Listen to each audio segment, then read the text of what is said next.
छरमा, सलूनी का सफेद मक्का और चंबा की पारंपरिक मेटल आर्ट को नई जीआई टैग सूची में शामिल किया गया है। सिरमौर के ऊनी परिधान लोइया को भी पहचान मिली है। वहीं किन्नौर की टोपी, किन्नौरी सेब और किन्नौर के पारंपरिक आभूषणों के साथ साथ मंडी की प्रसिद्ध सेपू बड़ी भी अब जीआई पंजीकृत उत्पादों में शामिल हो गई है। जीआई टैग जो है वो भारत सरकार के वाणिज्य एवं उद्योग मंत्रालय के तहत जो ज्योग्राफिकल इंडिकेशन रजिस्ट्री है उसके तहत प्रदान किए जाते हैं। हिमाचल प्रदेश के 8 नए उत्पादों को हाल ही में जीआई टैग प्रदान किया गया है, जिसके बाद प्रदेश भर में अब कुल 17 उत्पाद ऐसे हो गए हैं जिन्हें जीआई टैग मिला हुआ है। जीआई टैग मिलने से उस संबंधित उत्पाद की जो एक पहचान है, जो विरासत है, उस पर मोहर लगती है और उस उत्पाद का उत्पादन करने वाले लोग या फिर अगर वो कोई और प्रोडक्ट है उसका निर्माण करने वाले कारीगर, निर्माता, उनके लिए भी वैश्विक पहचान एक तरह से मिलती अब नजर आ रहा है। सीबकथॉर्न को हिंदी में छरमा या फिर लेह बेरी के नाम से भी जाना जाता है। ये एक छोटा चमकीले नारंगी रंग का हिमालयी फल होता है और ये मुख्य रूप से लद्दाख, हिमाचल प्रदेश के लाहौल स्पीति और उत्तराखंड के ठंडे व शुष्क पहाड़ी क्षेत्रों में उगता है। ये छरमा जो है बहुत ही औषधिपूर्ण है। ये जो है खासकर बताया जाता है कि इसका जो जूस है वो जो है हार्ट की बीमारी के लिए जो है वो बहुत ही उपयोगी है। जीआई टैग का मतलब होता है जियोग्राफिकल इंडिकेशन, यानी भौगोलिक सांकेतक। ये उन उत्पादों को दिया जाता है जिनकी गुणवत्ता, प्रतिष्ठा या फिर विशेषता किसी खास भौगोलिक क्षेत्र से जुड़ी हो। संबंधित संगठन या फिर संबंधित संस्था इसके लिए आवेदन करती है। जीआई पहचान से हिमाचली उत्पादों की मौलिकता को संरक्षण मिलेगा। नकल और नाम के गलत इस्तेमाल को रोकने में भी मदद मिलेगी। इसके अलावा बेहतर ब्रांडिंग से बाजार मूल्य और निर्यात की संभावनाएं भी बढ़ने के आसार हैं। किसी भी उत्पाद को जीआई टैग मिलने का मतलब ये है कि उसकी महत्वता, उसकी सांस्कृतिक जो पहचान है, जो विरासत है, उस पर एक मोहर लग जाती है। कैमरा पर्सन राकेश कुमार के साथ धर्म प्रकाश, डीडी न्यूज, शिमला। तो आखिरकार जीआई टैग क्यों जरूरी है, समझाते हैं कुछ ग्राफिक्स के जरिए आपको। जीआई टैग जिस तरह के मानक आपको देता है उसके जरिए आपके अधिकारों की रक्षा करना बहुत आसान होता है। इसके साथ साथ आय में वृद्धि का एक इम्पॉर्टेंट माध्यम है जीआई टैग। आपके पारंपरिक उत्पाद, खास तौर पे जो विशेषकर अगर आपके ही इलाके में पाए जाते हैं, उसकी पहचान को वैश्विक लेवल पर सुनिश्चित करने के लिए भी ज़रूरी है जीआई टैग, क्योंकि ये आपकी विशेषताओं का रिप्रेजेंटेशन है, उन विशेषताओं का जो सिर्फ और सिर्फ आपके राज्य में मिलती हैं। हमारे साथ इस पूरी खबर पर बातचीत के लिए, जिनकी रिपोर्ट हमने देखी, धर्म प्रकाश इस वक्त जुड़ गए हैं। सीधे उन्हीं का रुख करते हैं। धर्म प्रकाश, इन 8 उत्पादों को जीआई टैग मिलना किस तरह से हिमाचल प्रदेश की आर्थिक व्यवस्था को और मजबूत बनाएगा और साथ ही साथ इन 8 उत्पादों का जो प्रतिनिधित्व है अब वो वैश्विक लेवल पर होगा? बिल्कुल आंचल, 8 उत्पादों के साथ साथ इससे पहले 9 उत्पाद ऑलरेडी ऐसे हैं जिन्हें जीआई टैग मिला हुआ है, तो टोटल 17 नंबर ये प्रोडक्ट हो चुका है हिमाचल प्रदेश के जो जिन्हें जीआई टैग मिल चुका है अब तक। ये सिर्फ सम्मान का ही प्रतीक नहीं है, बल्कि इन प्रोडक्ट्स को बनाने वाले चाहे लोग हों, चाहे उत्पादक हों, अगर कृषि प्रोडक्ट्स हैं, इन सब लोगों के लिए भी एक पहचान की विशेष सौगात साबित होती है। वैश्विक लेवल पर पहचान मिलती है, नकली उत्पादों की पहचान आसान होती है, आय में वृद्धि होती है। अर्थव्यवस्था के लिए भी जब प्रमोशन ऐसे उत्पादों को मिलता है तो प्रदेश की और कंसर्न जो एरिया होता है उसकी लोकल इकोनॉमी के लिए भी काफी फायदेमंद होता है। 8 नए प्रोडक्ट्स जिनका हम जिक्र कर रहे हैं उनमें मंडी की सेपू बड़ी और सीबकथॉर्न सबसे इंपॉर्टेंट प्रोडक्ट्स माने जा रहे हैं। सीबकथॉर्न एक ऐसा फल, एक तरह से हम कह सकते हैं औषधि कह सकते हैं, जिनका औषधीय इस्तेमाल बहुत ज्यादा होता है और उत्पादन भले ही इसका अभी कम हो, लेकिन अब जीआई टैग मिलने से इसके जो उत्पादन क्षेत्र है उसमें भी बढ़ोतरी की संभावना है और इस प्रोडक्ट के प्रोडक्शन वाले जो लोग हैं, किसान हैं, उनको भी इससे अब फायदा पहुंचेगा। हिमाचल प्रदेश में मेनली लाहौल स्पीति में सीबकथॉर्न उगाया जाता है और इसका जो एंटीऑक्सीडेंट्स की वजह से इसके जो औषधीय गुण है वो काफी ज्यादा माने जाते हैं, जिसकी वजह से इसकी जो महत्वता है वो और भी ज्यादा बढ़ जाती है। मंडी की सेपू बड़ी आप जानते ही हैं, प्रधानमंत्री नरेंद्र मोदी कई बार बता चुके हैं कि उनका एक फेवरेट ये व्यंजन रहा है हमेशा से, तो उसे भी अब जीआई टैग मिल गया है। उड़द की दाल से ये बनता है और इसका एक जो वैश्विक पहचान है वो मिलेगी। किसी भी प्रोडक्ट को जब जीआई टैग मिलता है तो वैश्विक पहचान और एक जो प्रामाणिकता की मोहर है वो सबसे ज्यादा इंपॉर्टेंट होती है। और हिमाचल प्रदेश के इन 8 उत्पादों को मिलाकर टोटल 17 प्रोडक्ट्स को अब वैश्विक प्रामाणिकता की एक जी पहचान जो है वो मिली है। तो ऐसे में हिमाचल प्रदेश के लिए और हिमाचल प्रदेश में इन उत्पादों को का उत्पादन करने वाले लोग और इन प्रोडक्ट्स को बनाने वाले कारीगरों के लिए बहुत ही बेहतरीन ये सौगात एक तरह से हम कह सकते हैं। बिल्कुल, और साफ तौर पर जिन उत्पादों को डोमेस्टिक फ्रंट पर बनाया जाता है, जीआई टैग मिलने से कहीं ना कहीं उनके बिजनेस जो हैं उनमें भी इजाफा होता हुआ नजर आएगा। बहुत बहुत शुक्रिया आपका धन प्रकाश इन तमाम जानकारियों को हमसे साझा करने के लिए। और आइए अब बात करते हैं देवभूमि उत्तराखंड की, कि किस तरह से जो अमृत भारत स्टेशन योजना है वहाँ उसने किस तरह का कायाकल्प किया हर्रावाला स्टेशन के लिए। तो बात करते हैं अमृत भारत योजना से जुड़ी हुई कि किस तरह से उत्तराखंड के लिए एक अमृत सौगात बनकर आई और वहाँ का जो हर्रावाला स्टेशन है उसका कायाकल्प इसी के जरिए किया गया है। तो अमृत भारत स्टेशन योजना के तहत देहरादून के हर्रावाला रेलवे स्टेशन का करीब 19 करोड़ रुपए की लागत से पुनर्विकास किया गया। प्रधानमंत्री नरेंद्र मोदी ने इसे राष्ट्र को समर्पित किया। आधुनिक सुविधाएं और इसके साथ ऐपड़ कला और बेहतर कनेक्टिविटी से ये स्टेशन उत्तराखंड की संस्कृति के विकास का प्रतीक कैसे बनेगा, जानते हैं इस रिपोर्ट के जरिए। भारतीय रेल देश के विकास की रीढ़ है और इसे आधुनिक बनाने का काम कर रही है अमृत भारत स्टेशन योजना। प्रधानमंत्री नरेंद्र मोदी ने देश भर में अमृत भारत स्टेशन योजना के अंतर्गत पुनर्विकसित 75 रेलवे स्टेशनों का लोकार्पण किया। इसी क्रम में उत्तराखंड की राजधानी देहरादून स्थित पुनर्विकसित हर्रावाला रेलवे स्टेशन भी राष्ट्र को समर्पित किया। तकरीबन 19 करोड़ रुपए की लागत से स्टेशन का पुनर्विकास किया गया है, जिससे यात्रियों को आधुनिक सुविधाएं मिलेंगी व क्षेत्र की कनेक्टिविटी भी मजबूत होगी। उत्तराखंड के मुख्यमंत्री पुष्कर सिंह धामी ने इसे क्षेत्र के विकास के लिए मील का पत्थर करार दिया। 2014 के बाद देश के अंदर विकास का भी एक स्वर्णिम युग प्रारंभ हुआ है। ऐसा युग जो देश की आज़ादी के बाद पहली बार आया है। आज सारे स्टेशनों का नवनिर्माण हो रहा है, पुनर्निर्माण हो रहा है। अमृत भारत ट्रेनें चल रही हैं, वंदे भारत ट्रेनें चल रही हैं। एक कोने से दूसरे कोने तक देश की सेवा, रेल सेवा प्रारंभ हुई है, जो लोगों को बहुत सुरक्षा भी दे रही है, बहुत आसान सफर भी दे रही है, सफाई भी दे रही है और बहुत सुविधा का काम हो रहा है। अमृत भारत स्टेशन उत्तराखंड के लिए बड़ी उपलब्धि है। इससे न सिर्फ यात्रियों को बेहतर सुविधाएं मिलेंगी, बल्कि पर्यटन, धार्मिक व सांस्कृतिक गतिविधियों को भी बल मिलेगा।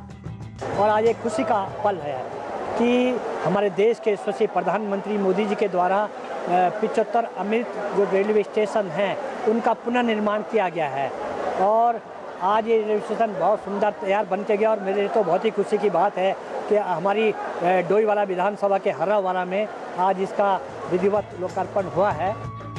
ये स्टेशन दून घाटी की प्राकृतिक सुंदरता और उत्तराखंड की सांस्कृतिक विरासत को प्रतिबिंबित करता है। स्टेशन परिसर में पारंपरिक ऐंपण कला को स्थान देकर आधुनिक और संस्कृति का सुंदर समन्वय प्रस्तुत किया गया है, जबकि अत्याधुनिक यात्री सुविधाएं यात्रा को अधिक सुरक्षित, सुगम और आरामदायक बनाएंगी। देश अमृत काल में आधुनिक रेलवे नेटवर्क की दिशा में तेजी से आगे बढ़ रहा है। स्वदेशी तकनीक के साथ रेलवे ढांचे को मजबूत किया जा रहा है, जो विकसित भारत के संकल्प को साकार करने में अहम भूमिका निभाएगा। गौरतलब है कि उत्तराखंड को 2 वंदे भारत ट्रेनों की सौगात पहले ही मिल चुकी है, जबकि राज्य में रेलवे परियोजनाओं के लिए 4,769 करोड़ रुपए का बजट स्वीकृत किया गया है। तो आखिरकार ये अमृत भारत स्टेशन योजना इतनी युगांतकारी और उल्लेखनीय प्रगति किस तरह से हासिल कर रही है, क्योंकि आधुनिक यात्री सुविधाएं इसके जरिए दी जाती हैं। साथ ही साथ जो स्टेशन अमृत भारत स्टेशन योजना के अंतर्गत आए हैं उनका पुनर्विकास किया गया, वहाँ स्थानीय संस्कृति की झलक आपको मिलेगी। मल्टी मॉडल कनेक्टिविटी का भी मार्ग प्रशस्त करती है ये योजना, और ये एक दीर्घकालिक योजना है जिसमें तमाम उन स्टेशन का पुनर्विकास किया जाएगा, कायाकल्प किया जाएगा, ताकि कनेक्टिविटी के लिहाज से उस राज्य का भी विकास हो पाए। क्योंकि अगर आपके स्टेशन कहीं ना कहीं उन्नत हैं और हाई टेक हैं तो आप समझिए कि उन जो तमाम राज्य हैं वहाँ पर पर्यटन की सुविधाएं और बेहतर हो पाएंगी। रेनू इस वक्त जुड़ गई हैं तमाम जानकारियों के साथ। सीधा रेनू का रुख करते हैं। रेनू, जिस तरह से हर्रावाला का हमने जिक्र किया, ये एक हाईटेक स्टेशन तो बन ही गया है, लेकिन किस तरह से ये पर्यटन के और नए विकल्प जो है वो पेश करता हुआ नजर आएगा तमाम पर्यटकों को जो देवभूमि उत्तराखंड आते हैं? जी बिल्कुल, देखिए आंचल, बहुत सही आपने बात कही है। इस टाइम पे अगर हम उत्तराखंड की बात करें, अब तो पूरे साल भर का ये रह गया है कि लोग यहाँ पे आ रहे हैं, चाहे वो पर्यटन स्थल हो या चार धाम की हम बात करें या अन्य धार्मिक स्थलों की बात करें, साल भर यहाँ पे तांता लगा रहता है। और जो मुख्य स्टेशन है वो देहरादून ही है, जहाँ से होकर लोग फिर आगे की ओर बढ़ते हैं। और इस समय क्योंकि जब दिल्ली देहरादून एक्सप्रेस वे बन गया तो अब जाम की स्थिति भी शहर में देखी जा रही है। ऐसे में कल प्रधानमंत्री नरेंद्र मोदी के द्वारा जो हर्रावाला रेलवे स्टेशन है उसका लोकार्पण किया गया है, पुनर्विकसित। अब वहाँ पे 19 करोड़ लागत से उसको बनाया गया है और बहुत सुंदर तरीके से इसको बनाया गया है। और सरकार का ये रोड मैप है कि आने वाले समय में ये देखा जा सकता है कि मेन स्टेशन जो है वो हर्रावाला स्टेशन होने वाला है, क्योंकि इससे कहीं ना कहीं जो अभी तक संचालित स्टेशन है देहरादून का रेलवे स्टेशन जो घंटाघर के पास में है, वहां पे होने से क्या है कि काफी ज्यादा भीड़ बढ़ रही है शहर के अंदर। लेकिन अगर हर्रावाला स्टेशन से ही प्रॉपर तरीके से सभी ट्रेनों को संचालित किया जाएगा या कुछ ट्रेनों को संचालित किया जाएगा आने वाले समय में, तो इससे कहीं ना कहीं जो ट्रैफिक देहरादून में बढ़ रहा है उससे निजात मिलेगी। तो इस पर काम किया जा रहा है। और हर्रावाला रेलवे स्टेशन एक शहर के हम कहें कि बहुत सही जगह पे है। और वहां से अगर इस ट्रेन को संचालित वहां पे अन्य जितनी भी ट्रेनें वो संचालित की जाएंगी तो कहीं ना कहीं ये उत्तराखंड में जो पर्यटन आ रहे हैं उनको ट्रैफिक की समस्या नहीं मिलेगी और अच्छे से अपने गंतव्य तक पहुंच पाएंगे। कहीं ना कहीं ये एक बहुत अच्छा रोड मैप है जिसको लेकर काम किया जा रहा है। और कल इसका लोकार्पण अब कर दिया गया है और बहुत सुंदर तरीके से वहां पे आप देखेंगे तो, क्योंकि अमृत भारत जो स्टेशन योजना है उसका जो लक्ष्य है वो यही है कि जितने भी स्टेशन है उनमें आधुनिक सुविधाएं हो और स्थानीय संस्कृति वहां पे झलके। तो उत्तराखंड की जो स्थानीय संस्कृति हम कह सकते हैं ऐपन कला है, वो उस हर्रावाला रेलवे स्टेशन की वॉल पेंटिंग्स में आप देख सकते हैं। उसके अलावा आधुनिक सुविधाओं में वाईफाई वहां पे है, स्वच्छ पेयजल, शौचालय, साफ सफाई और सोफे हैं बैठने के लिए, वहाँ पे चेयर सीटिंग बहुत अच्छी से की गई है।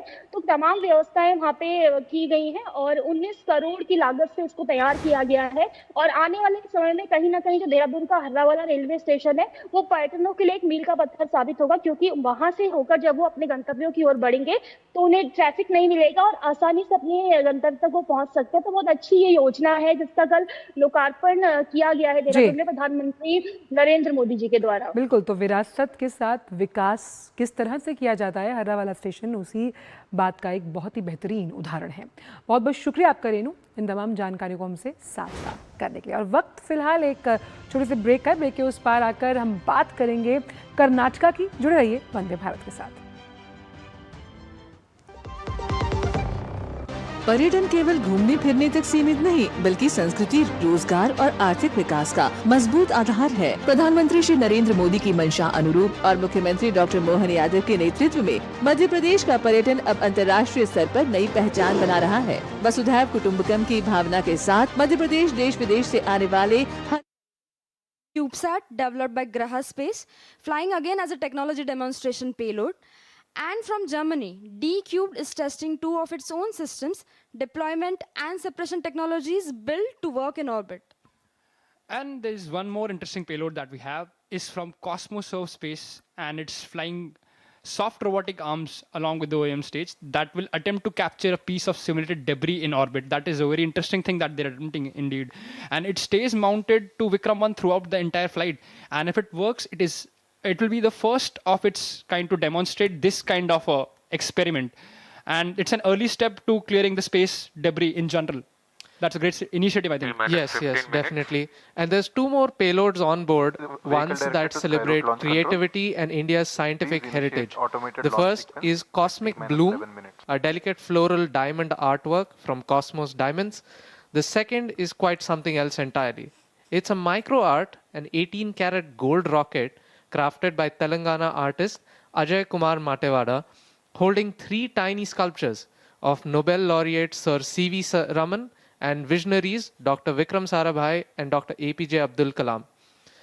Each one of them is smaller than a grain of rice, and it's a fitting tribute because all these 3 names essentially live aboard Vikram 1 itself. The Raman engines, the Vikram 1 vehicle, and the Kalam motors. Now, as we count down, of course, it's worth taking a pause to appreciate where this journey is beginning from. Vikram 1 lifts off from the first launch pad here at Satish Dhawan Space Center at Sri Harikota, more familiarly called as the Shar Range, a place that has witnessed some of the most defining moments in India's space program. That's correct, Suyash. This very pad has a proud history and legacy of its own. This is the exact place where Mangalyaan set off for Mars in 2023. And Sriharikota itself has launched India's greatest space journeys, like Chandrayaan to the moon, Aditya L1 to study the sun. And now, our very own Vikram 1 adds its own chapter on its journey to the stars. That's right, Akhil. Missions like Vikram 1 are helping position India to serve the fast-growing global demand for small satellites, and they reflect a wider momentum as well.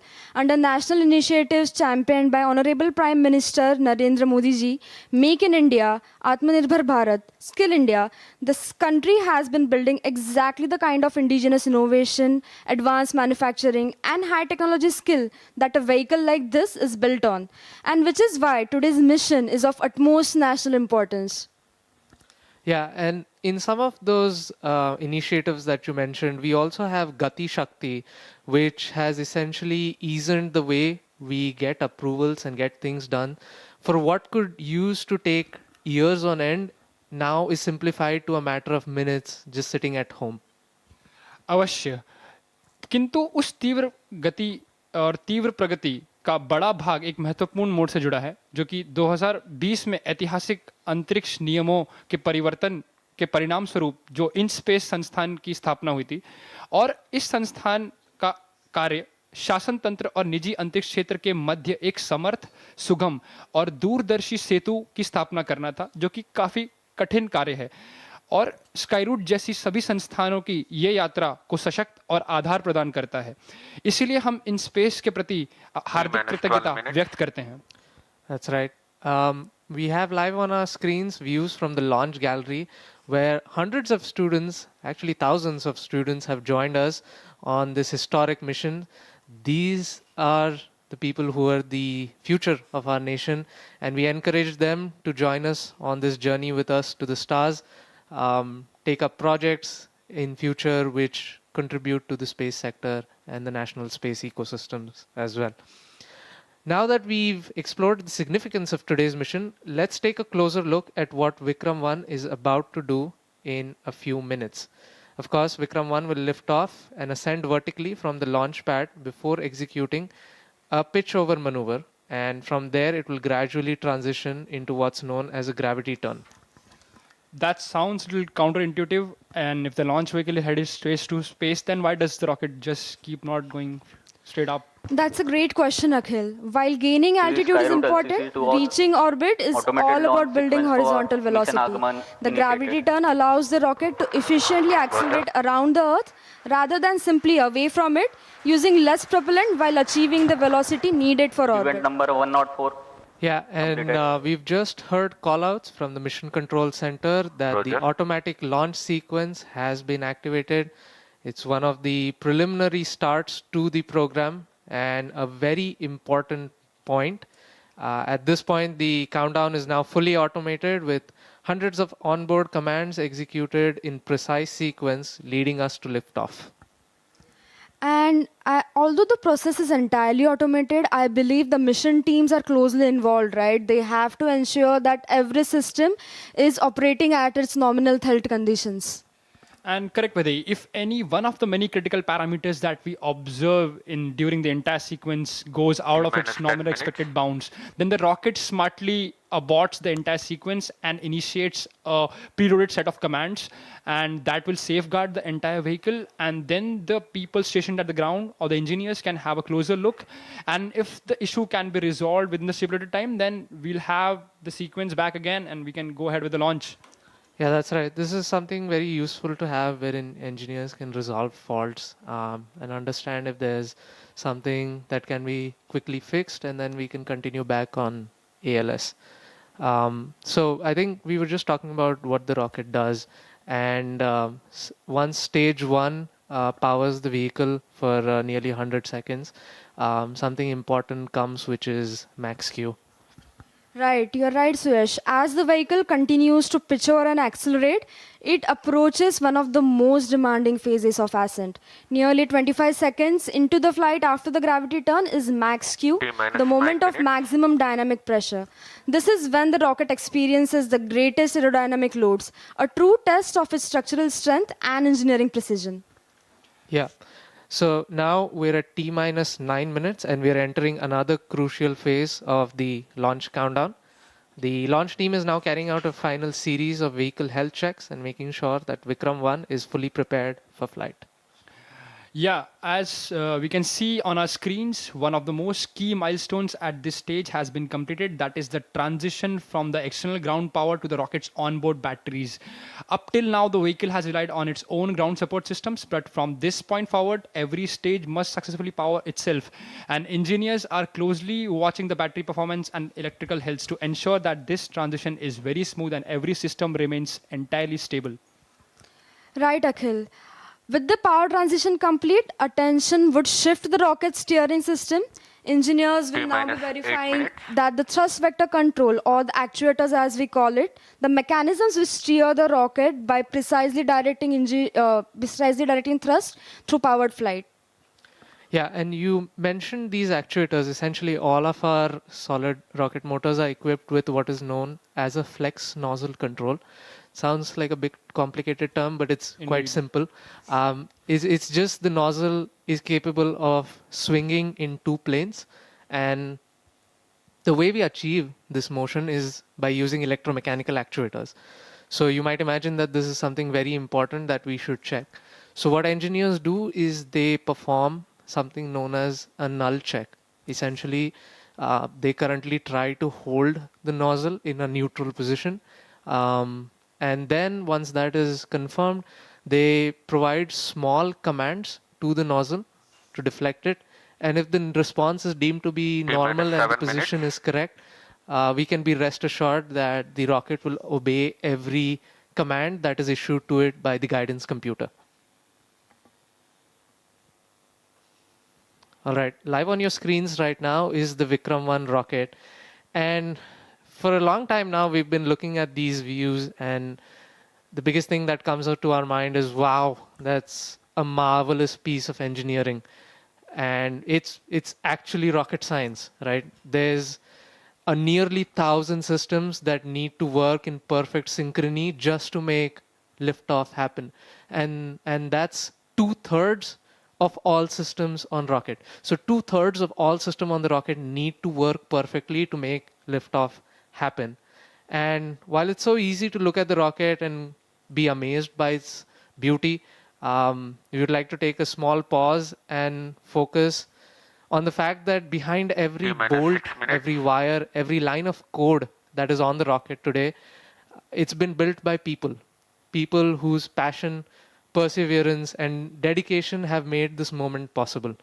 Of course, a launch vehicle is never built overnight, and it's the result of countless people obsessing over one thing to make it perfect. Exactly, Suyash. We often celebrate rocket launches, but rarely appreciate the engineering complexity behind that. And the most primary guiding principles in Skyroad is our people are our thrust. So it's not just the rocket alone that pulls the company up. It's just the people that pushing forward, pushing the entire technology forward, and all that hard work. So Vaidehi, after working on an orbital launch vehicle yourself throughout these years, what has been your biggest realizations in designing the rocket? So one of the most important realizations which I've had is, as Suyash also mentioned earlier, rocket consists of almost around 1,000 independent subsystems, and they are deeply interconnected. A seemingly small error in one discipline can propagate through multiple subsystems and ultimately jeopardize the entire mission. Rockets operate with extremely tight margins, so local design inaccuracies rarely remain local. This interconnectedness is precisely what makes launch vehicle design both extraordinarily challenging and intellectually rewarding. Each deviation might appear acceptable individually, but they can also collectively, they can all consume all the design margins available.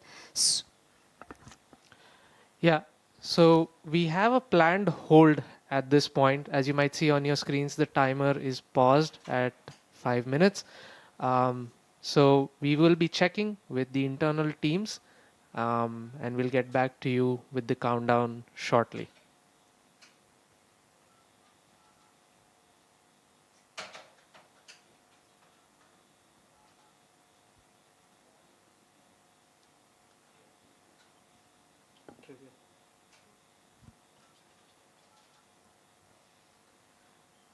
All right. While we wait for this countdown to resolve, there's so many cool facts about space, and something really fascinating that always catches me is when Vikram 1 races through the atmosphere, it's not just fighting gravity, it's also battling extreme aerodynamic heating.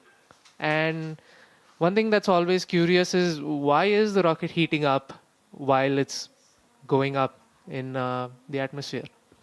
Right. So as we are accelerating into the dense atmospheres of Earth with velocities almost 3 times, 4 times that of sound, the air in front of the vehicle rapidly gets compressed, and just outside the vehicle surface will have extremely high temperatures, which then get convected into the vehicle surface. So, just a simple question: do you guys know like what is the heat flux which we face standing on the Earth's surface due to the Earth's radiation? I think 1000 watt per meter square, kind of. Am I right? That's right. That is 1000 watt per a meter square. It's around 0.1 watt per centimeter square. When Vikram 1 ascends into the Earth's atmosphere, its nose tip can face around 15 watt per centimeter squares of heat flux. That's pretty large, I mean, as compared to humans, if we, yeah. That's right, that's right. And we really need to design a thermal protection system to keep the structural design under the set constraints. If we don't design any thermal protection system, the vehicle surface might end up going to 1500 degrees Celsius. And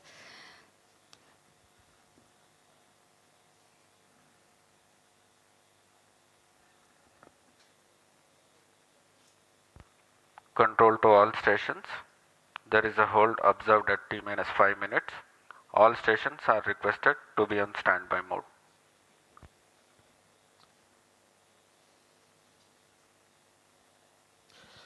We have received confirmation that this is a planned hold and we've been advised to stay on standby. We will communicate regular updates to you, so please stay tuned with us. Can you check if they can queue us and we'll talk trivia? Trivia वाला खोल दो एक बार. I don't know if the last trivia went through. एक second time लगेगा, रुक जाओ. So just for safety sake, we'll do the next trivia, which is hold Kalam. कलाम वाला. Like the names. वो already बोल दिया ना. I don't know if it went through, so I don't want to repeat. Okay. क्या बोलेगा तू? क्या बोल रहा है? ये कलाम वाला. पर मैं already हिंदी में तो मैंने बोल ही दिया था. continue on with now, as we were talking earlier. Ask them to show commentators and QR mics. We'll continue. Basically, you just send the live camera to the commentators. They'll just talk to the audience. भाई मैं ये already बोल चुका हूँ APJ कलाम sir का. That's okay. I'll start igniter meet solid versus not solid.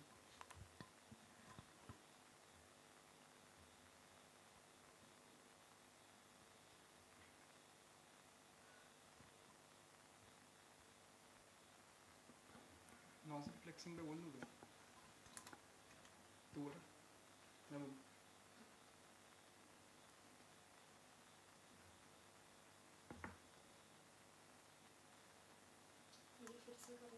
नहीं ये मिला रहा.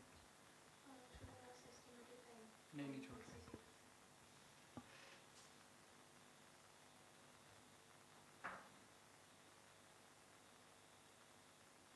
You are able to inform me?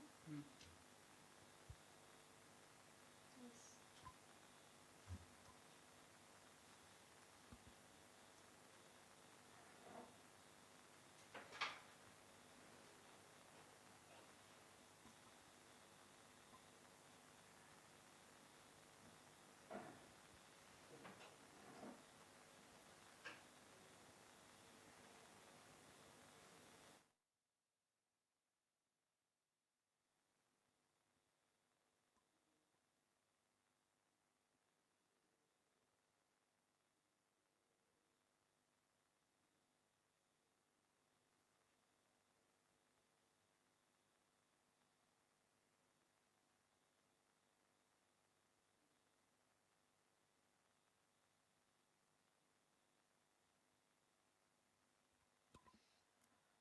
All right. Another fun fact while we wait for this hold to resolve um, is we always take pride in naming our hardwares, and most of them have been in honor of some exceptional minds.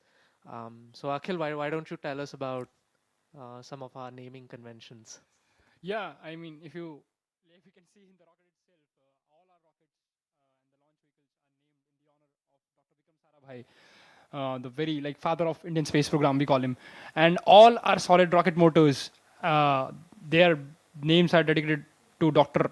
APJ Abdul Kalam, our very own missile man, and all our cryogenic engines, we have dedicated the names to Dr. Satish Dhawan, which we are like the center we have also Satish Dhawan Space Center dedicated to him. And then we have our hypergolic engines, Raman. And then we have dedicated that name to Nobel laureate Dr. C.V. Raman and our mission computer after the renowned mathematician Srinivas Ramanujam. So yeah, I think we're gonna keep up this idea of naming our hardwares after scientists until we run out of scientists. Yeah. Yeah. So I think Not the hardware. we need the young budding viewers who've joined us in the launch gallery to become scientists themselves and famed scientists who take India to great heights, so that we may have names. Yes, right now maybe. Coming to one more interesting fact, I think a lot of people they don't know this. Like, if you look at a launch vehicle, it seems pretty rigid at first. But the interesting fact is when the entire rocket, when in flight, it experiences combined effect of aerodynamic loads, engine thrust, wind gust, and due to different steering maneuvers, the teams or the designers deliberately give some flexure, or like they make rockets slightly less rigid so that it can actually bend along its length throughout the flight. This is intentional, that designing an absolutely rigid rocket would make it significantly heavier and less efficient. And it also creates a complex engineering challenge. As the structure bends, the onboard sensors can detect these motions, so the guidance and control system must distinguish the rocket's actual altitude and structural flexing to avoid unnecessary control corrections. And engineers carefully predict these bending modes and their natural frequencies through the structural dynamics and aeroelastic analysis, ensuring the vehicle remains stable even as it flexes its way through one of the most demanding phases. And this flexure could go up close to 10 centimeters, I think. Yeah, close to 10 centimeters. That's pretty huge. That's right, Akhil. Something for the kids who might be, looking at this live stream. So rockets don't just fly, they keep falling around Earth. It might be difficult to imagine this, but people often imagine astronauts escaping Earth's gravity. The truth is, gravity never lets go. Even the International Space Station is constantly falling towards the Earth, but it's moving sideways at so high speed that it keeps missing the ground. And that's what we call as orbit. Yeah, that's wonderfully put. Orbit is a state of perpetual free fall. Yeah, Wow. That's right. And you spoke about how astronauts on the International Space Stations are also constantly falling towards Earth. And with us today in the Mission Control Center is our very own astronaut, Shubhanshu Shukla. And he's been following Skyroot's journey from a very close distance. He's part of our family as well. And he's here to cheer us on. So we thank him for his presence.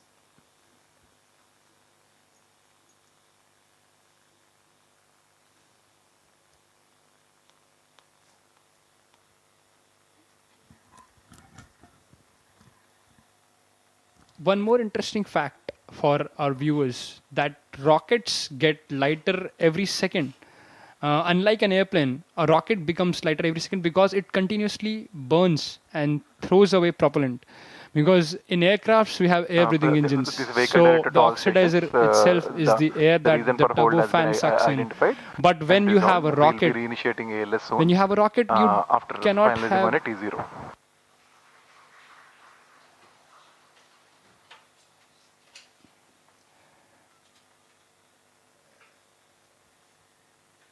Yeah.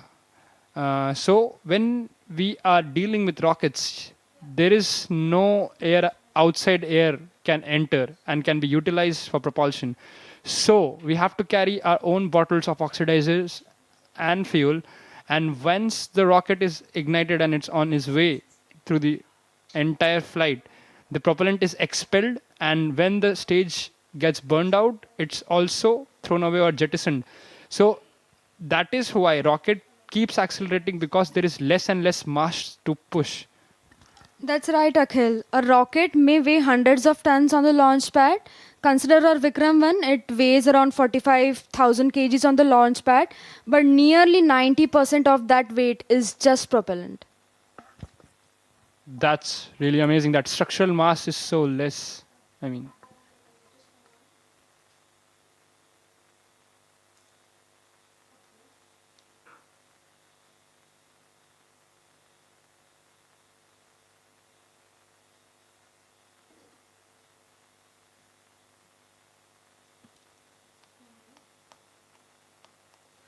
The views on your screen are from the launch gallery at Sriharikota, and we have thousands of students who've joined us from all over the nation, and they're eagerly waiting the launch of India's first privately built orbital launch vehicle, Vikram 1. And of course, like I mentioned earlier, it's a test flight, and we'll be doing a few of these before we move into routine commercial operations. We are in a state of hold for now. For the viewers who've just joined us, we have successfully initiated the automatic launch sequence at T-minus 11 minutes, and a lot of the key events that went into this have been executed. We have a hold right now at T-minus 5 minutes, and just to recap, we've had the switch over to internal power, wherein the vehicle is now powering itself. All of the null checks on our actuators have been completed. So essentially the vehicle's steering systems are in great health. And we're at a planned hold. One quick look at the rocket as well, standing on the launch pad.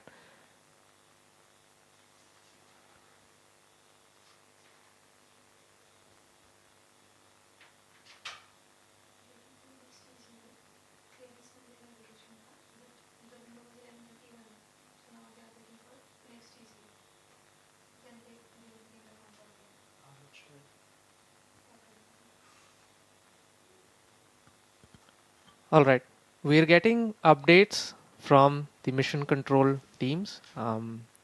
The hold that you observe on your screens was due to a hold raised by the navigation team. Vehicle directed to launch control. Please do the needful pre-exercises to reinitiate ALS and confirm your readiness. And we've gotten confirmation that we will be starting ALS shortly. So please stay tuned.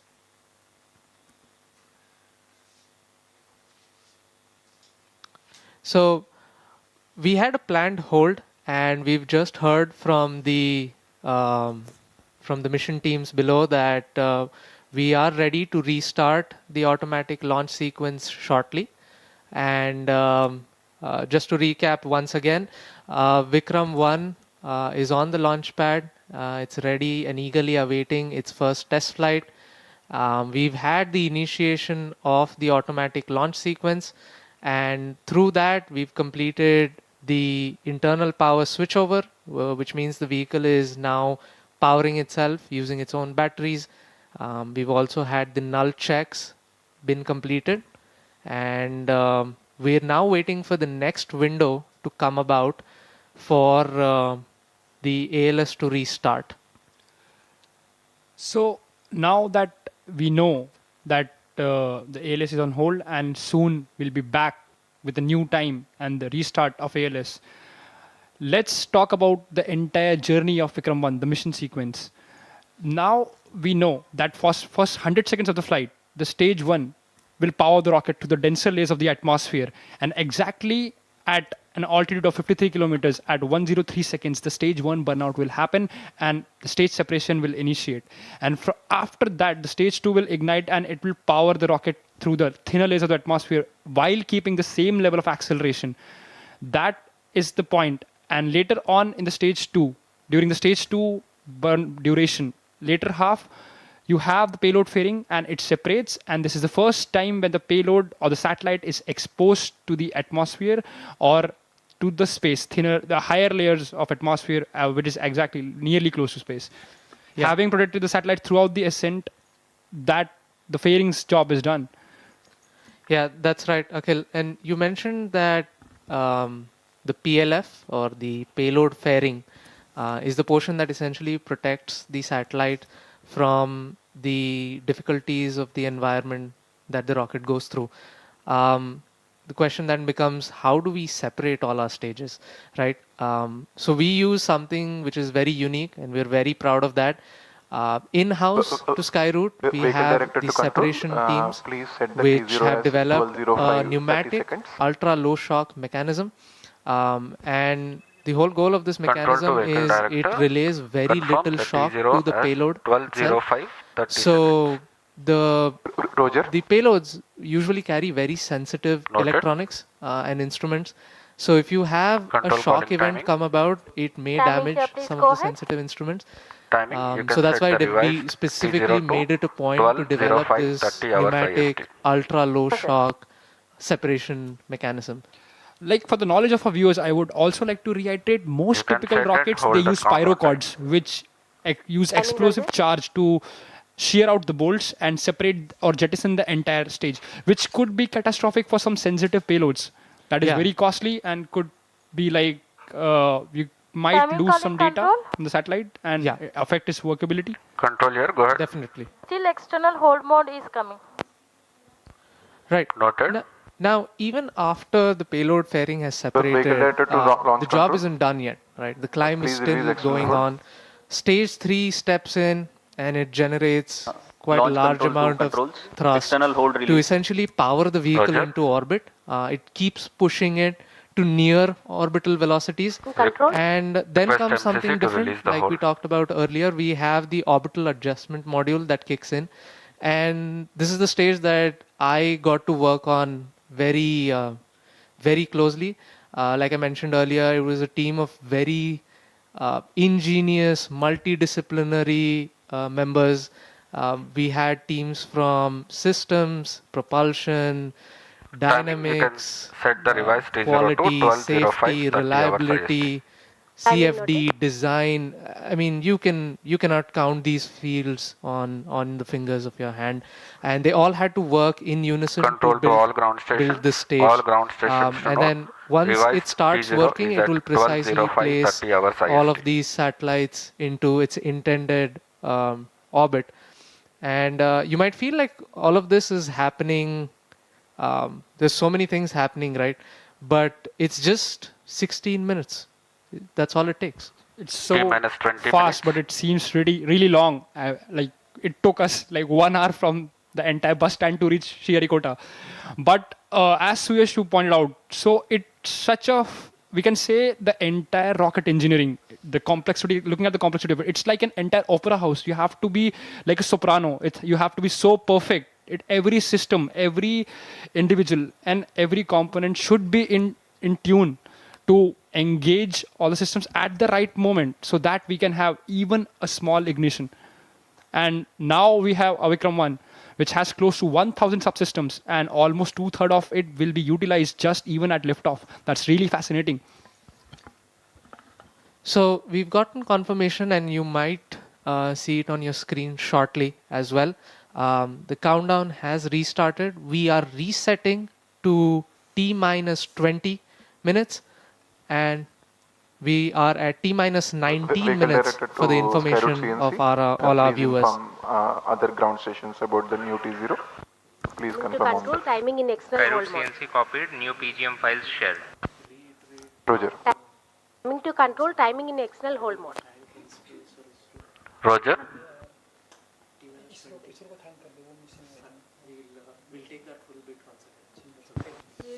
Skyroute LCC to all. S2 and S3 HMS is event number 97 completed. Roger. Control to LCC, MCC and RSO. Please note timing confirmed, external hold mode. Skyroute LCC to all station. New T0 is 12:05 30 seconds. All right, we are hearing from the mission control that the new T0 time or the liftoff time for T-minus 18 mission minutes. Agman is reset to 12:05 p.m. So stay tuned, we'll be with you and we'll give you some more space trivia. We have a lot of those, and we'll also take you through the journey of the rocket as well.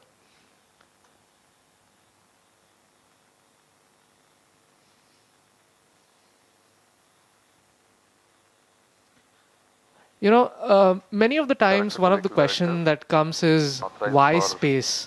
You know, it's so hard.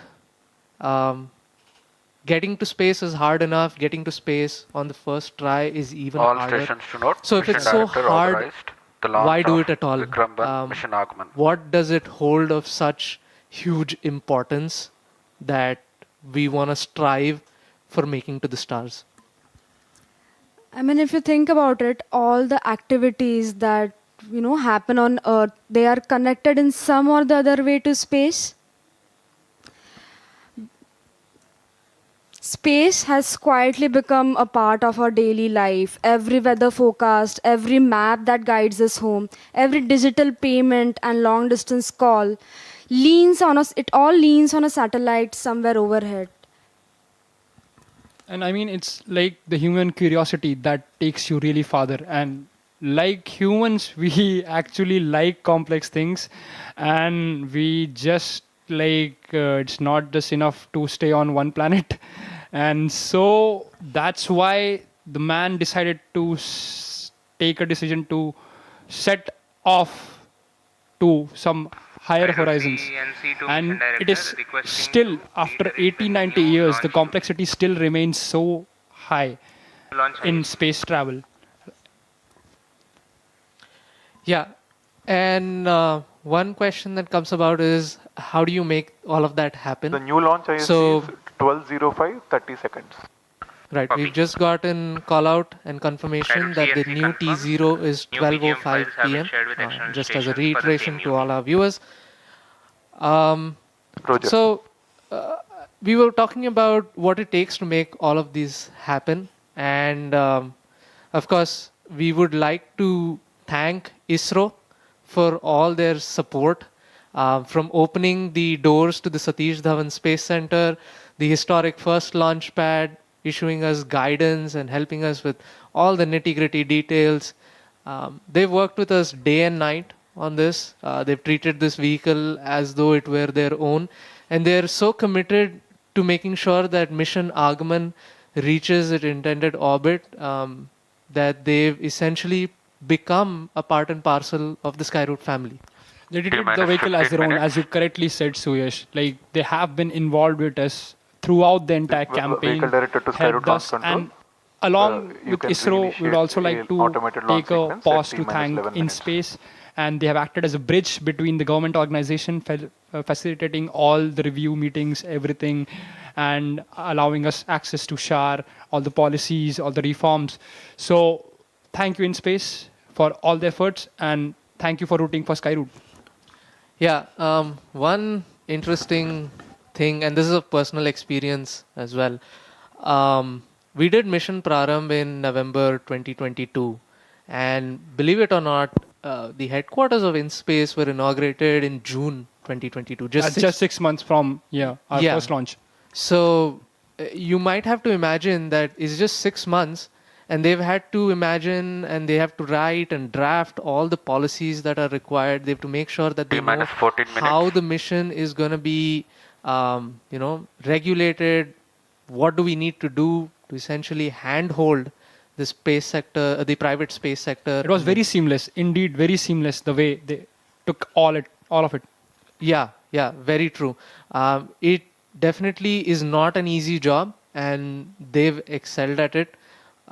Same goes with ISRO. We've had, cases where they've been chasing after us. Yeah. I remember those days. Yeah, and it's quite, empowering to know that the government is playing such a huge role in helping make this happen. We talk about Atmanirbhar Bharat, we talk about Viksit Bharat 2047, and all of these technologies, what the private sector is trying to build today, is essentially contributing to that goal. If we want to be the world leaders, we need to start now. Exactly, Suyesh. Like, I was fortunate enough to visit the LPSC test facility when I was with the Raman 1 test campaign. It was a very great experience. I mean, and the coordination with ISRO teams and the way they facilitated the entire test campaign and the data analysis, and post-test, the data came like really fast, and like they were after us and they were very patient with us. So yeah, that was a really great experience for the young engineer like me. Yeah, and that sort of reminds me to the stage test that we did just a couple of months ago. I think nearly 9 months ago. Yeah, around I think October. Yeah, October I think.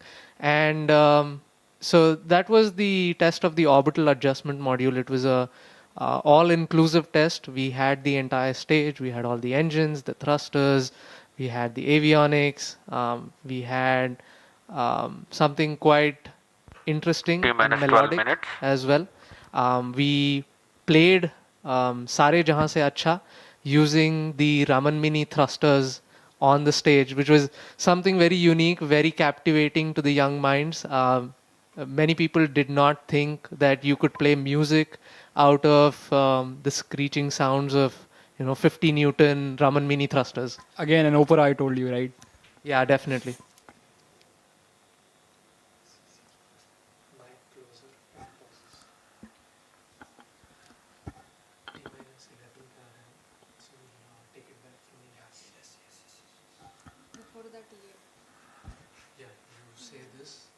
Just give me a go. When to sir. Just give me a go when to sir. अभी तो हम pause है ना. Do one thing. Let it go into ALS. We'll give ALS command. तो 3 बार बोलने के छोटे power. T-minus 11 minutes. यहाँ से स्टार्ट करेंगे पर नहीं तो उसके पहले फिल्म ALS का introduction. You are called. Ground stations are ready. Yes. And with 9 minutes. 9 minutes to लेगा. Automated launch sequence initiated. Roger.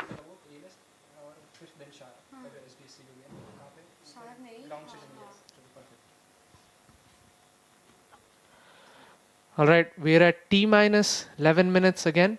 T-minus 30, 10:30, sorry. And the automatic launch sequence has begun. We are in the pre-checks phase at the moment, where all the teams are essentially checking the health of the vehicle once again, making sure that all systems are operational and go for launch. Before that, we had one confirmation that all the ground stations supporting today's mission, they have completed their readiness checks. As the vehicle travels downrange, telemetry will seamlessly transition between multiple ground stations, from Shah to Port Blair, then Bogor in Indonesia, and then finally Yatharaga in Australia. This network ensures continuous communication with the launch vehicle, with all mission data relayed back to mission control in real time. That's right. And just to recap to all our viewers, some of the callouts that have happened till now. We first had the acquisition of day of launch winds, which is we acquire using a Doppler weather radar the winds prevalent. And as Akhil mentioned earlier, it's slightly a cloudy day today for launch, but come rain or sunshine, we are always ready to launch. Yeah, the rain can't stop us, I think.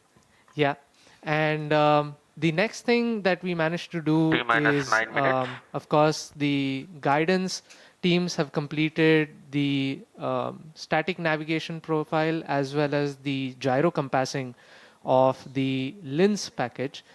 So this is kind of the sensor which tells the attitude of the vehicle, essentially tells you how you're oriented with respect to Earth.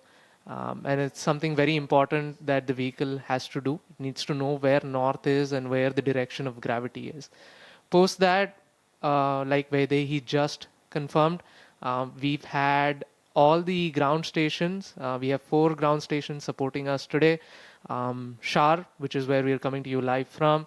And then we have Port Blair, following which we have Bogor in Indonesia. And finally, the Yatharga ground station in Australia. So all of these ground stations essentially capture telemetry, which is the data from the vehicle, T minus 8 minutes. and relay it instantaneously to us. Yeah, Suyash, you were mentioning about how we also see the wind profiles. The wind profiles are also checked. Just a while back, they were checked. And as I can see on the MCC, this wind profile or this data of the winds is also going to be uploaded into the Mishra computer in the sequence that is coming up. And also, one of the key milestones which have been completed is the transition from external ground power to the rocket's onboard batteries. The vehicle has relied on ground support systems till now, but from this point forward, every stage must successfully power itself. So engineers, I believe, are watching the battery performances and electric health right now to ensure that the transition is smooth and every system is remaining stable as of now. And for this ALS sequence also, we have completed all the null checks for all the stage nozzles, and the FNCs are working as fine as possible.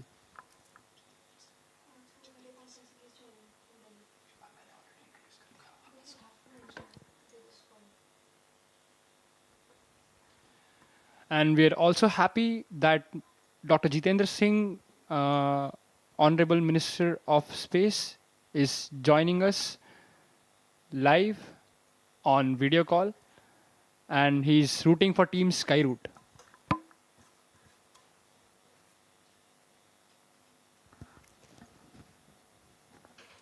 We are at T minus 6 minutes and counting. For the viewers who've just joined us recently, on your screens right now is the Skyroot Launch Control Center situated at Shar. We have many engineers looking at the vitals of the vehicle. This includes different teams, starting from avionics, guidance, navigation, control, liquid propulsion, solid propulsion, safety, reliability, quality, and of course our IT teams as well.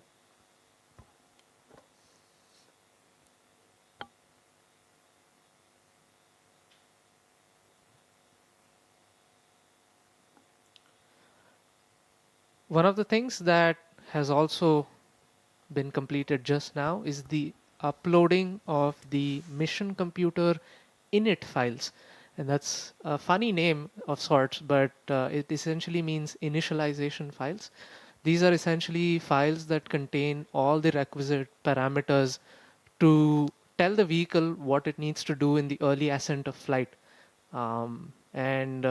It adjusts for the day of launch wind profiles that we talked about. It also has the gyro compassing details within it. And now we have confirmation that mission computer mode has been successfully changed to flight mode, and we are really jubilant, and everybody is really happy that this stage has been successfully transitioned, and now we'll move towards the next check, that is HMSA disarming.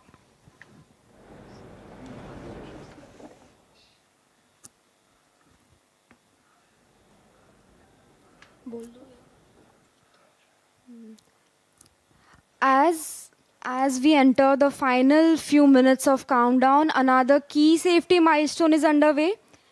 The head mount safe arm mechanism will be activated in a while, and till now it was ensured that the ignition chain has remained safely isolated.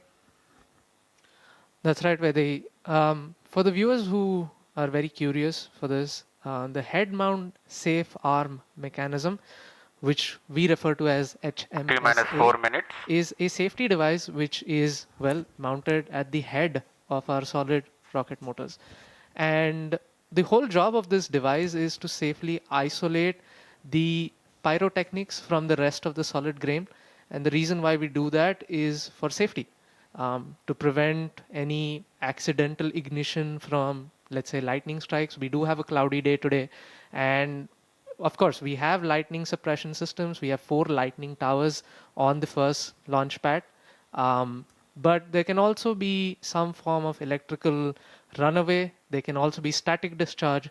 So to safeguard all these devices from electrical discharges, we have a mechanical separation between the pyro devices and the solid rocket motor.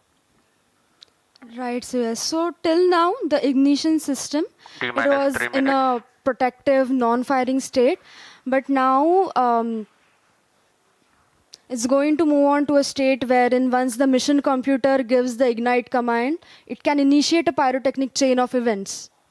That's right. And we're at T-3 minutes, and we have confirmation that the stage 1 head mount safe arm mechanism, or the stage 1 HMSA, has been successfully armed. This basically means that our motor is now ready to ignite. That's really great to hear. Along with this HMSA safety mechanism, we have one more layer of safety, which we call the FTS or the CDS, Command District System, or the Flight Termination System.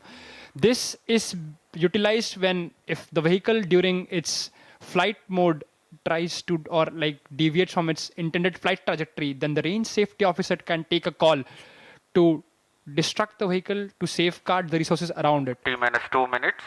That's right. As is with the case with any launch vehicle, we always prioritize safety. And with that in mind, we have all of these systems set up on the vehicle.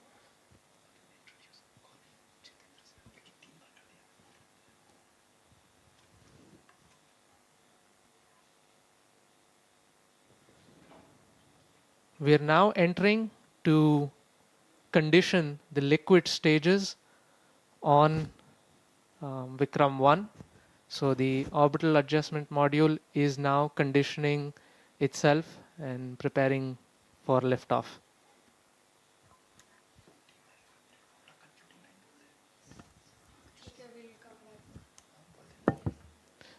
So we are nearly at T-1 minute. All stations. And stand by for the we will leave you with the views of Vikram 1 and join you shortly at liftoff. Minus 55 seconds.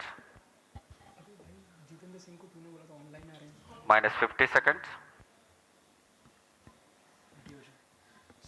Minus 45 seconds. Minus 40 seconds. Minus 35 seconds. Minus 30 seconds. Real-time programs activated. Minus 25 seconds. Minus 20 seconds. Minus 20 seconds is the call out now. Minus 15 seconds.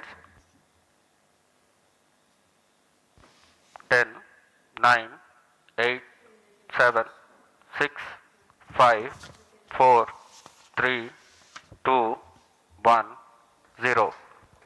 And we have liftoff of Vikram 1, India's first private orbital launch vehicle.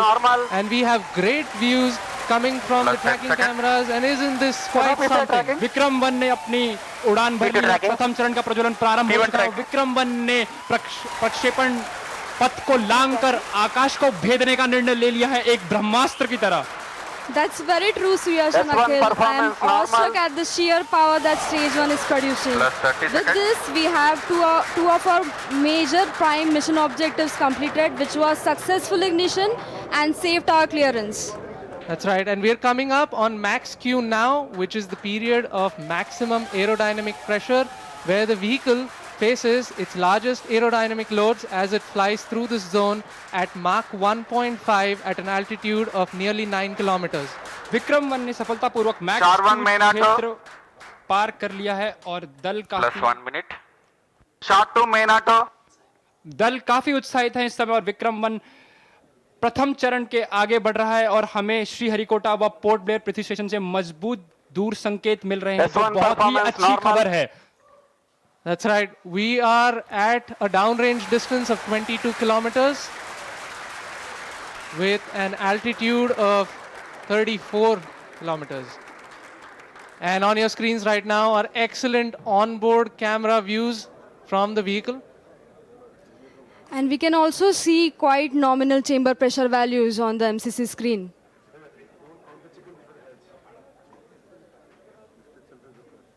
The vehicle is currently at an altitude of 50 kilometers. और यहाँ पे प्रथम चरण का प्रतिकरण हो चुका है और द्वितीय चरण का प्रज्वलन भी प्रारंभ हो चुका है. This is quite a major achievement for the nation, with the vehicle successfully separating stage 1 and the ignition of stage 2 as well. द्वितीय चरण अपना सफलतापूर्वक कार्य पूरा कर रहा है और प्रथम चरण का दहन अथवा प्रतिकरण समाप्त हो चुका है. The vehicle is at an altitude of 89 kilometers, traveling at 2.6 kilometers per second. Of course, our target velocity for today is 7.6. S2 performance normal. We've just heard call out that the S2 performance or the stage 2 performance is nominal.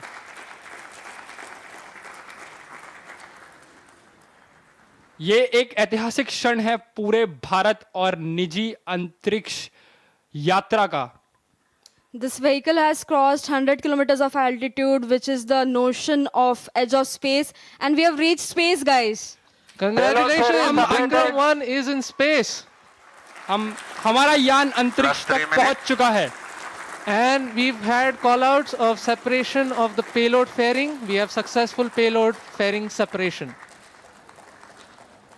It's nearly at an altitude of 120 kilometers, and the protective fairing is no longer required and has been cleanly separated from the launch vehicle. और यहाँ पे द्वितीय चरण का भी प्रतिकरण संपन्न हो चुका है और तृतीय चरण का प्रज्वलन भी प्रारंभ हो चुका है. That's right, Akhil. We've had successful ignition of stage 3. The vehicle is currently at 157 kilometers above the Earth's surface. It is 355 kilometers downrange, traveling at nearly 4 kilometers per second. Now, the telemetry will switch over from Shar to Port Blair and further to Bogor.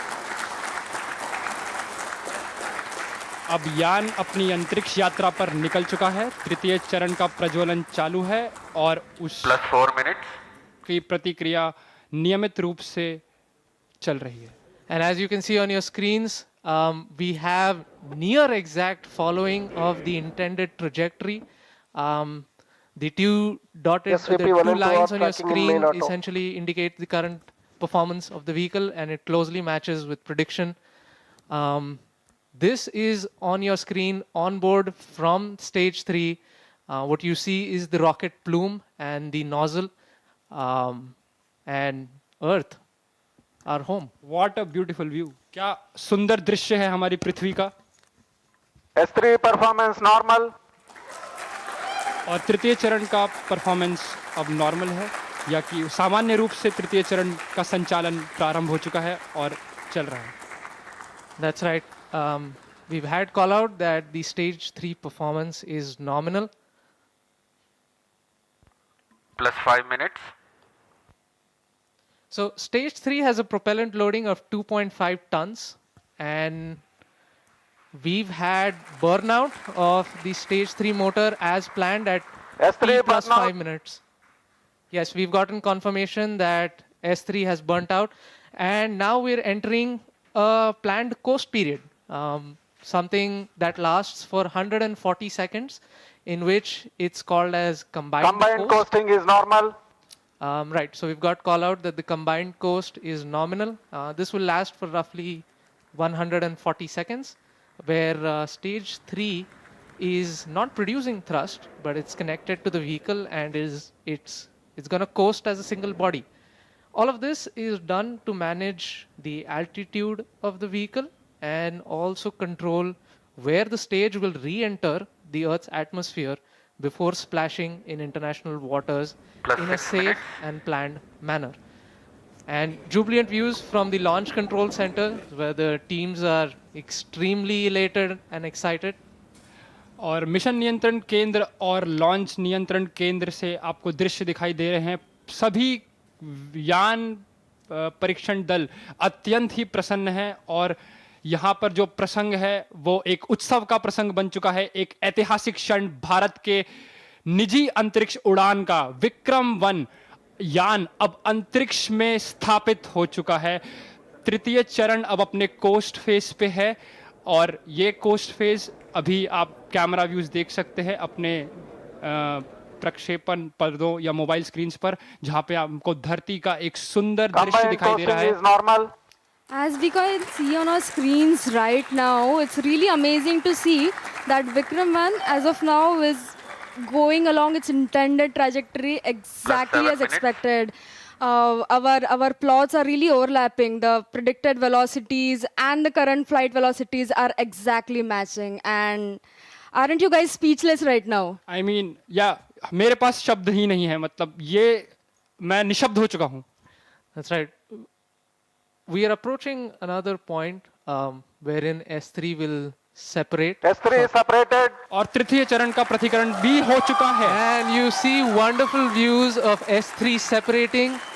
And now we have combined coasting has ended, and stage 4 will now coast on its own for the next 130 seconds.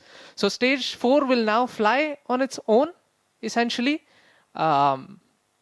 and the control thrusters on the OM will be continuously turning on and off to maintain the attitude of the stage, making sure that it is pointing the right way. This also ensures that the antennas can maintain connection with the ground station and the satellite can be pointing in the right direction. That's right. So one unique thing that has been done during separation is we've essentially fired all 4 of our Raman Mini thrusters to sort of push stage 4 away from stage 3. And that just sort of guarantees that there is some minimum separation between the two.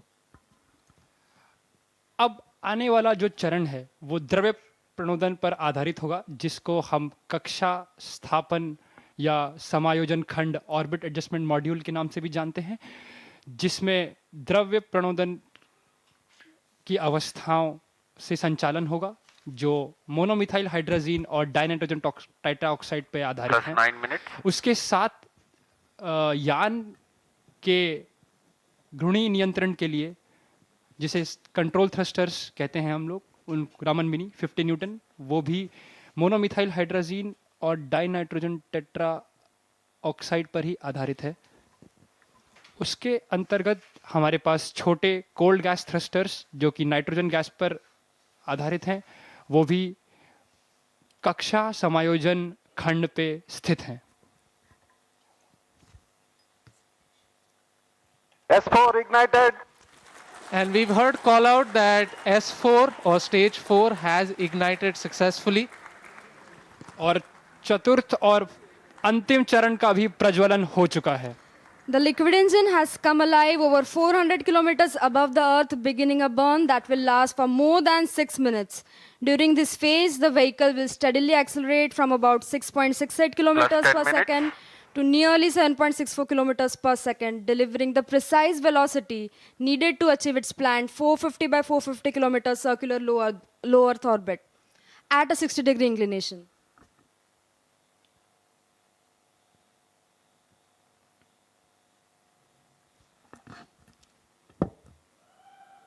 और यहाँ पे आप देख सकते हैं कि प्रक्षेपण नियंत्रण केंद्र में उत्साह का एक प्रसंग आ चुका है और आपके ऑन बोर्ड प्रक्षेपक पर्दों पर हम देख सकते हैं कि पेलोड्स या जो उपग्रह हैं उनका एक चित्र।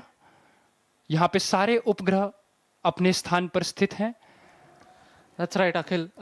We've also had seamless transition from the S4 performance normal to the Bogor station, and now we are receiving strong telemetry from the Bogor as well as the Yatharga stations in Indonesia and Australia respectively. The current altitude of the vehicle is 426 kilometers. Our target is near 450. We're traveling at 6.5 kilometers per second. And like we said earlier, OAM is essentially going to fire its Raman 2 engine for a cumulative burn time of nearly 6+ minutes. So this is the longest burning. It's the smallest in thrust, but it burns for the longest period of time. It's all given to us by Raman 2, our main engine for this mission. So yes, it must be a really amazing feeling, right? I mean, you and your team worked on this engine to get it going, and it is finally taking us to space.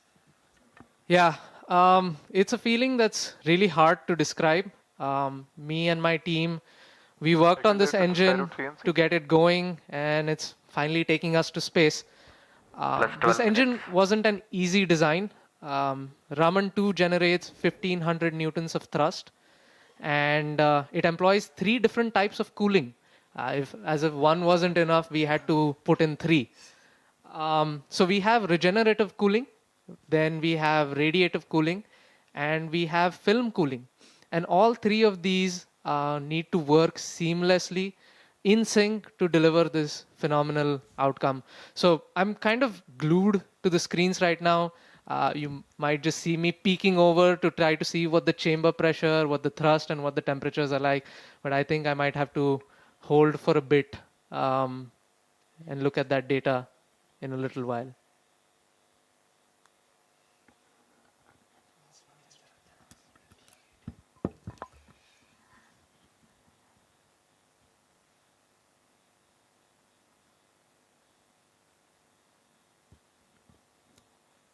So while I was talking about Raman 2 and how difficult it was to essentially design an engine this small, like I said, it's a relatively small engine, and the cooling design on this was exceptionally difficult to manage because the engine has to generate a lot of heat during combustion, and the temperatures can reach up to 2700 degrees. That's pretty hot for any metal or any material to sustain. In fact, many metals would just vaporize into thin air at those temperatures. So to make all of this work, we employ something known as regenerative cooling. S4 performance normal. Yeah, and we've gotten call out that the S4 performance is nominal. And so I was mentioning about the regenerative cooling, and the best way to understand this type of cooling is to imagine 14 minutes. Multiple tubes joined side by side and then arranged into a circular fashion to form the thrust chamber. And these tubes, they need to be very, very thin to exchange heat effectively, which means that manufacturing is usually a challenge. And even after the temperatures would still be too high for normal metals to handle. And for this exact purpose, we employ something known as film cooling. And even though it sounds like a fancy name, it just involves injecting fine jets of fuel along the walls of the chamber to effectively add a barrier of colder gas between the combustion chamber and the metal walls. And essentially, one question I get asked very often is, if it's like that, then why is it called regenerative cooling, right? The whole thought process is the tiny tubes that we just talked about. Those tubes performance normal plus 15 minutes.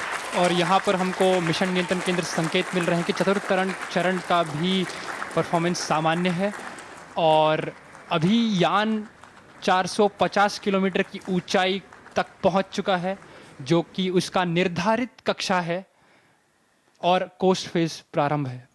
जी हाँ, and it's traveling at 7.3 kilometers per second at an altitude of 453 kilometers right now. So coming back to the regenerative cooling point of things, the tiny tubes around the thrust chamber of the engine essentially have fuel pumped through it. S4 thrust cutoff. And we've got confirmation that we have cutoff of the Raman 2 engine, which means Solaris that satellite separate. and we have separation of the Solaris satellite and the Scope satellite. Vikram Both satellites have been deployed. Successfully. successfully, and we have reached space on our first attempt successfully. इतिहास में पहली बार एक यान ने अपने प्रथम परीक्षण उड़ान में ही उपग्रहों को उनकी निर्धारित कक्षा में स्थापित कर दिया है. And now comes something very, very interesting. You can see on your screen from on board the cosmic bloom and the micro art. And we have sun rising behind it.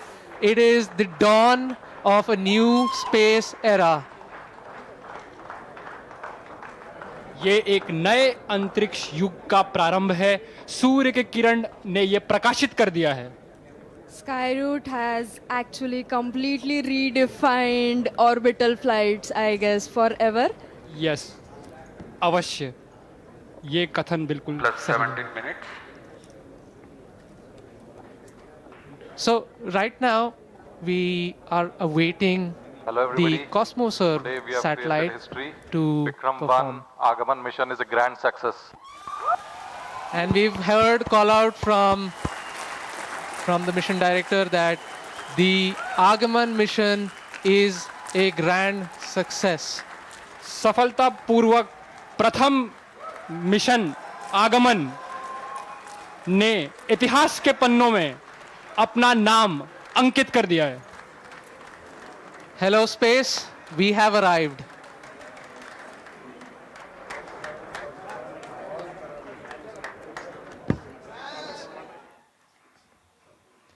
Thank you for joining us today. Thank you for being with us on this historic journey today. With Raman 2 and Vikram 1 now safely in orbit, we are not just reaching space, we are opening space for all. आज की इस ऐतिहासिक उड़ान में हमारे साथ तो भारत ने अंतरिक्ष में इतिहास रच दिया. जी हाँ, देश के पहले प्राइवेट रॉकेट विक्रम 1 ने आज सफल उड़ान भरी. सतीश धवन अंतरिक्ष केंद्र से ये प्रक्षेपण किया गया है. मेक इन इंडिया के लिहाज से ये बड़ा दिन जब हम बात करते हैं अंतरिक्ष क्षेत्र की, जहां भारत ने निजी अंतरिक्ष क्षेत्र में इतिहास रच दिया. विक्रम 1 की सफल उड़ान को हम सब ने देखा. आपने देखा जो मिशन डायरेक्टर थे, तमाम जो वहां पर मौजूद लोग थे, उनके चेहरों पर यह खुशी बता रही थी कि ये सतीश धवन अंतरिक्ष केंद्र से सफल प्रक्षेपण किया गया. रॉकेट की ऊंचाई करीब 7 मंजिला बताई गई है. विक्रम 1 ने श्रीहरिकोटा से उड़ान भर ली है और ये सफलतापूर्वक भारत ने इतिहास रचा है और अंतरिक्ष में ये इतिहास रचा गया है. सबसे अहम बात ये कि स्काईरूट के विक्रम 1 की लॉन्चिंग की जब हम बात करते हैं तो कैसे ये मेक इन इंडिया के उस धारणा को और मजबूत करते हुए नजर आती है.